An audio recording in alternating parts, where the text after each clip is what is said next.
My people, it's about that time.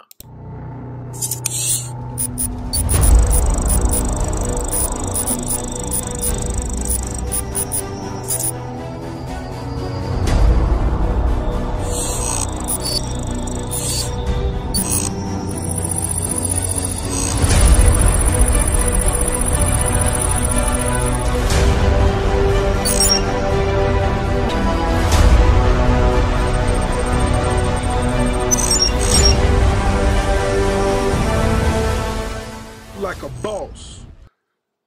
Live from USA, helping you get paid every day. This is the boss of Bitcoin, the Cristo of crypto. It's your boy BK. And if you don't like me, you must not like money. Thank you for joining me, everybody. Today is September 20th. We are doing a live market update. Price prediction for BTC to try to help you make some money in these markets. It's definitely trying times, and that's what we're going to be talking about today is a bigger look at the fiscal policy, macroeconomic inertia of the moment. But most importantly, the message of this video is try to help you make as much money as possible from the greatest transformation of wealth in the history of humanity. So if you could get down with that, I could get down with you. Let's go ahead and make it do what it do. Let's make this money. My name is BK Crypto Trader, also known as the Boss. And I am here to enlighten the world with a little profound knowledge of economics, fiscal policy, and financial analysis, especially as it pertains to BTC to the USD. So let's jump right into it. This is Bitcoin's chart. We've seen this time and time again. The method I'm using is called the boss method. If you don't know how it works, just type into Big Brother how to chart like a boss, and that will teach you this methodology. It's based on prime number numerology, and it works quite well. What we have right here inside these blue circles right here is really Bitcoin's last big price correction. It started off at about 68,000 back in November 2021, found ourselves around 50K in April, and it's just gotten worse and worse and worse, lower and lower and lower, right? One of the things I want to show you guys is a Fibonacci when we take this macro intersection between those big intersections. That's a 77 and a 231. And we do the exact same thing right here. That is M2 money. This is on a 343. That's the longest chart that we use. And those two intersections kind of show you resonance with regards to the current system that we're in right now. You had a sticky point right around 30K. That was a critical number. We found support over there on the way down. But normally when you test resistance twice, you usually break through the floor, and that's definitely what happened. Now we find ourselves consolidating right around 19,000. This is a very, very, very important psychological threshold. Why? Because this is the exact same price that Bitcoin found itself at its first peak way back in 2017, 17, 18, 19K. If for some reason we're not able to stick this landing and you see Bitcoin take a big fall, well, it's going to be exactly that. A very, very big fall down as low as $11,000, $10,000. I say that with a hint of excitement in my voice because you can't buy a new Mercedes-Benz for $10,000, but you can get one whole unit of the best financial instrument ever given to humanity for 10K. If that happens, right? That'll be a magical moment in the market, and I suggest saving and making as much cash as possible in preparation for it, in anticipation for it, in hopes for it. Even Bitcoin 20K is still amazing and miraculous in itself. But nonetheless, we do have a very, very, very... Hey! Stop. Sorry about that. We do have a very real possibility for Bitcoin 10K here inside the next month. And the reality about it, it's not all about Bitcoin at this point. There's some major money moving in the market behind the scenes. I showed you a chart with Bitcoin, Ethereum, and the rest of the altcoin market. The altcoins outweigh BTC by 2/3, and that they've been drying up 20-30% faster than Bitcoin has. If you look at any average altcoin chart, it's down an additional 20-30% on Bitcoin. That means for every dollar that Bitcoin lost, the average altcoin lost $1.20, $1.30, 20-30% more, right? And I say all that to say that although these economic times are trying and, turbulating, I think it's really a moment for us to observe what we've experienced all together. I myself, I'm almost 40 years old. I've been here a little bit of time now and plan to be here a lot longer. But when you think about what's happened, right? When you think about the fact that when I was a child, like 13, 14, even when I was 7, 8, 9, 10, 11, 12 years old, my grandmother would give me a $20 bill for my birthday. That $20 had a lot of value back in the day. First of all, I remember when I was in high school, I would take a $20 to the gas station clerk, fill up my car, get a candy bar, and get some change back. Get like $2, $3 change back, But now, due to inflation, the value of that fiat currency, that debt-based tender, that we choose to store our value in has gone down considerably year in and year out, between 3 and 12% per annum, depending on what part of the world you find yourself in. And this is compared to a boiling frog in water, right? The boiling frog story, for those of you that don't know it, is often used as a metaphor for the inability of people to react to significant changes. Let's repeat that again. Is a metaphor for the inability of people to react to significant changes that gradually occur over time, or to events which have become commonplace. Henceforth, we have just witnessed Armageddon and the apocalypse, all of it rolled up into one, right? Gas is now more expensive, or it was for a brief moment in time back in March, than I Am Legend, right? That was the end of the world. I remember seeing that movie in high school and saw $6, $7 a gallon. I said, what? Ain't no way, right? But here we are, less than 15 years removed, and these are the end times. Insofar as this movie has depicted, insofar as energy crises are concerned. Make no mistake about it, we are in the midst of a very, very large crisis. They're not saying it on the news because they don't want you to prepare for the inevitable. They would rather people live check to check, fist to mouth, just force feeding whatever they're exposed to on every commercial break. But a new day of reckoning is upon us, and those who seek knowledge in turn will seek them, right? So given that we recognize that these are the end times, that these are astronomical conditions to which we find ourselves, we need to start understanding the other ramifications of the environment that we're in. A lot of times people will compare society to mice in a cage. You know what I'm saying? And I remember looking at this one study one time, and they were like, when the mice, scientists put the mouse in the maze, and they put the little piece of cheese in the middle of the maze, and they timed the mice on how fast can you go get that cheese, right? And depending on maybe if they starved them, a couple hours versus a couple days, maybe if they shocked them with a little electric probe, maybe if the mouse ran through the maze a couple times before, he would get it either faster or slower depending on those different conditions. But what they don't say is that the minute the mouse noticed he wasn't alone in the cage, that there were these two large humanoid figures with glasses and white jackets looking down right at that mouse in that maze. Guess what the mouse did? He ain't give a fuck about no cheese no more. Mouse wanted his freedom.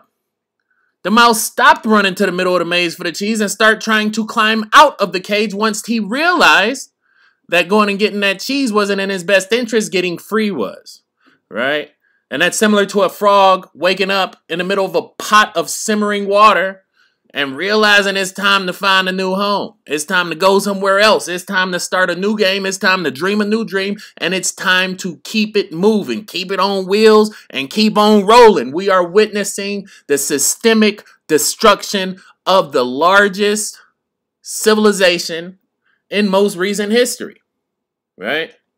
These are indeed the end times. Make no mistake about it, right?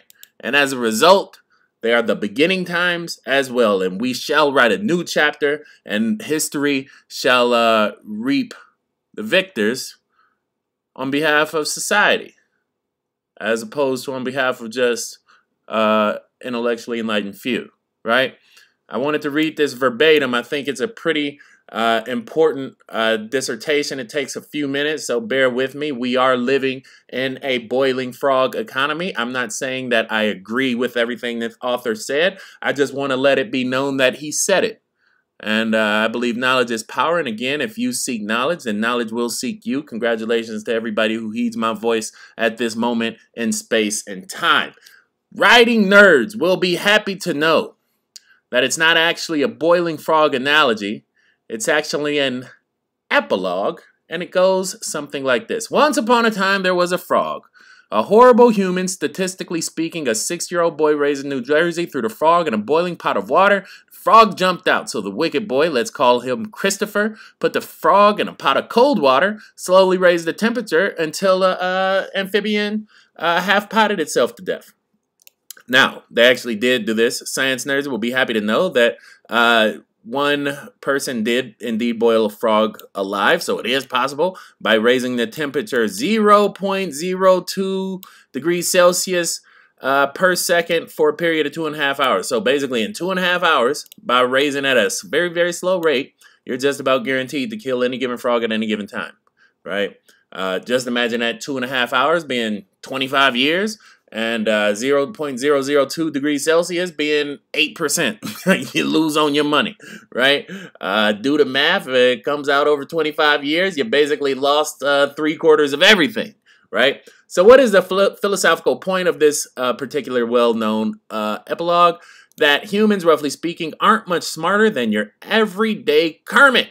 And if that socio-environmental, economic, political environment changes slowly enough, most people will find themselves enduring unfathomable amounts of suffering thanks to creeping normality. These are terms we need to become cognizant of as they're effervescent and ubiquitous in today's cognitive cognitive reality, right? As thousands of astute Surviving Tomorrow readers already know, shameless plug for my man, Surviving Tomorrow, we are already living in a boiling frog economy. Here, look at more ways that it's happening. Wage stagnation. You've heard it on my channel for about 2 years now. We're witnessing hyper stagflation. So wage stagnation is essentially when wages plateau. They don't go up anymore. You can't pay somebody enough to go work because the money essentially is worthless and that person's interest in working has decreased, right? Prime example, they're paying $17 for kids to go flip burgers at McDonald's, right? Worker output productivity has increased more than 2,500 since 1971. However, affordability and workers' compensation haven't risen by what? Half that amount. You know what it's just like? Out of Time. Justin Timberlake. If you don't know it, check it out. Great little movie. Back in his early days, JT, you know what I'm saying? Looking clean out here in a nice little suit, trying to run, save the world. But he never had enough time. And as time went on, the cost of living got higher and higher and higher. Almost as if they planned it. In other words, the reason the globe is now burdened with all these billionaires is that they stole half of American worker wealth for 5 decades straight.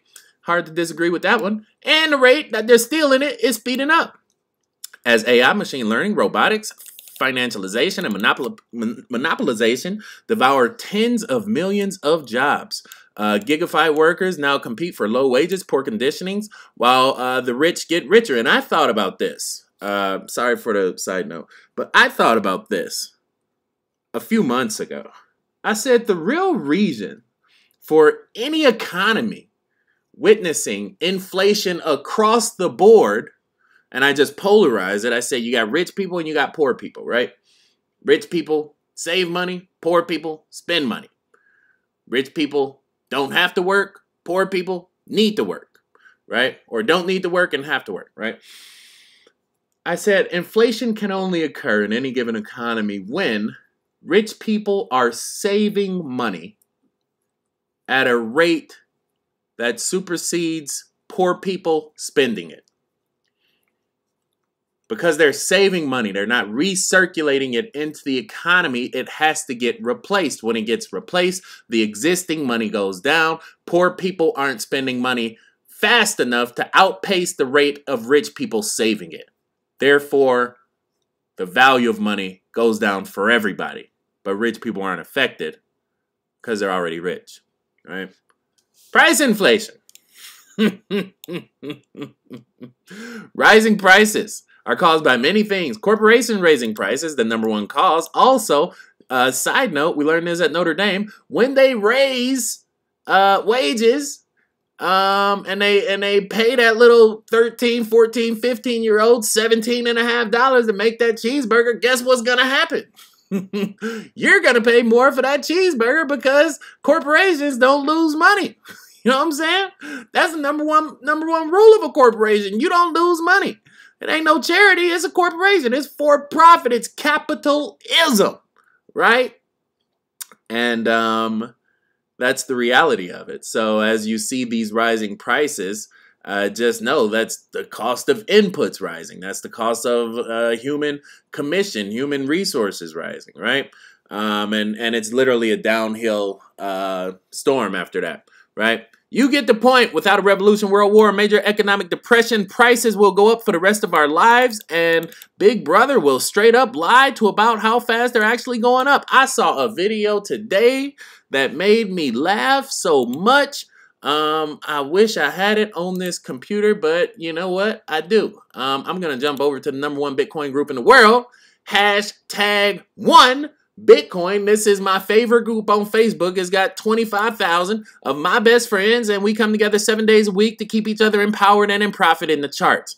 And this is what I posted earlier. This is what the collapse of a civilization looks like in real time. Enjoy this from your POTUS in office. Came in at inflation rate came in at 8.3%. The stock market nosedived. People are shocked by their grocery bills. What can you do better and faster? Well, first of all, let's put this in perspective. Inflation rate month to month was just an inch, hardly at all. You're not arguing that 8.3 is good news. No, I'm not saying it's good news, but it was 8.2 or 8.2 before. I mean, it's not. I can make it sound like all of a sudden, my God, it went to 8.2%. It's the highest inflation rate, Mr. President, in 40 years. I got that, but guess what we are? We're in a position where for the last several months, it hasn't spiked. It is just barely, it's been basically even. There you go. That's what you have to look forward to. More puppetry and fuckery from the powers that be. And he can't even come to terms with how abysmal this situation is. He's just, reading the teleprompter he's been given, memorized the cue cards he was handed, and he said 8.2 ain't that bad. Keep in mind, he's been very wealthy for quite some time, and he's probably saving money at a rate faster than most people can spend it. What does that tell you? That 8.2 ain't too bad for him, right? Didn't go up. We stopped it at 8.2. I think we just talked about that right there. Wage stagnation, hyperstagflation. It's all rolled up into the same thing. Subscription serfdom. This basically talk about software as a service. Basically, you pay to lease access to a convenient or a comfort that's normally afforded for you full price by what you purchase. This is similar to Maslow's hierarchy of needs being available and accessible to you for $19.95 a month forever. You know what I'm saying? So there you go. We got that going for us. Resource depletion. You will own nothing and you will be happy. The land will not feed you. Walgreens and CVS will. You don't grow your own food. You buy it by the bag full. And there is no sustainability for the individual, right? No sustainability for the environment. We have depletion of rainforest, which is literally the heart and lungs of our American world here. And we find ourselves in the middle of a crisis, right? It's not necessarily a global warming crisis because there are many, many numbers that point to the contrary on that. But I think it is a crisis of resources and accessibility, and very soon, probably within a few decades, we'll find ourselves inside a great water crisis. They've said it before. The next war will not be fought over land or resources or money. It will be fought for water. So that's what we have to look forward to in this kakistocracy of a reality. Welcome to Earth. No country has ever tried democracy, but even our so-called representative system has been in decline for 15 straight years, right? I think we've said enough about Big Brother. At this point, we've certainly reached escape velocity on the corporate usurpation of political power. Corporations have already started throwing innocent people in prison. This is a bit anarchist, but, you know, I didn't actually read it all the way through. But we finally get to how frogs live and die.